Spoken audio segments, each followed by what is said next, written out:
warahmatullahi wabarakatuh. Perkenalkan, nama saya Indah Quratul Ayun, NIM T 2018-1193. Di sini saya akan mempresentasikan tentang faktor emosional dalam beragama. Emosi sendiri adalah dorongan kita untuk melakukan sesuatu. Contohnya, emosi sedih mendorong kita untuk marah, sedangkan emosi bahagia mendorong kita untuk tertawa, sedangkan emosi takut mendorong kita untuk menghindar dari sesuatu yang bahaya. Sesungguhnya manusia tidak terhindar dari emosi. Setiap orang dapat menafsirkan kesadarannya dengan berbagai kegiatan. Misalnya menafsirkan kesadarannya secara teistik.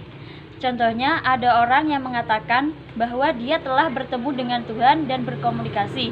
Meskipun pengalaman itu tidak menutup kemungkinan, tetapi ada sejumlah orang yang menolak penafsiran tersebut berdasarkan pengalaman yang kontradiktif.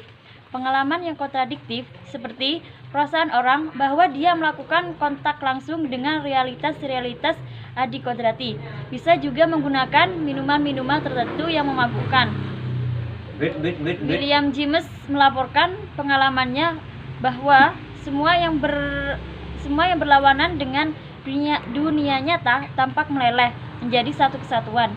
Dia cenderung berpendapat bahwa hal ini bukan ilusi semata-mata yang ditimbulkan oleh minuman yang memabukkan tersebut, melainkan suatu pengalaman yang salah satu aspek realitasnya tersembunyi di luar kesadaran kita sehari-hari. Sarana-sarana yang menimbulkan pengalaman emosional contohnya salah satunya yaitu obat bius. Pengalaman emosional yang diakibatkan dari obat bius terasa dapat memberikan penglihatan ke dalam realitas tertentu.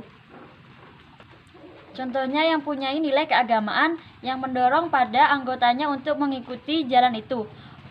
Contohnya orang yang dipakai sebagai percobaan dengan obat bius meskalin bisa terus mengembangkan pengalaman emosionalnya dengan obat-obat bius itu.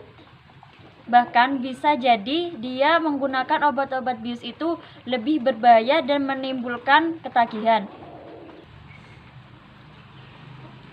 Yang kedua adalah peribadatan keagamaan juga dapat menimbulkan pengalaman emosional pada para pemeluknya, meskipun hal ini bukan merupakan tujuan utamanya. Pengalaman emosional, peribadatan itu akan terasa agak kosong dan bersifat formal semata-mata.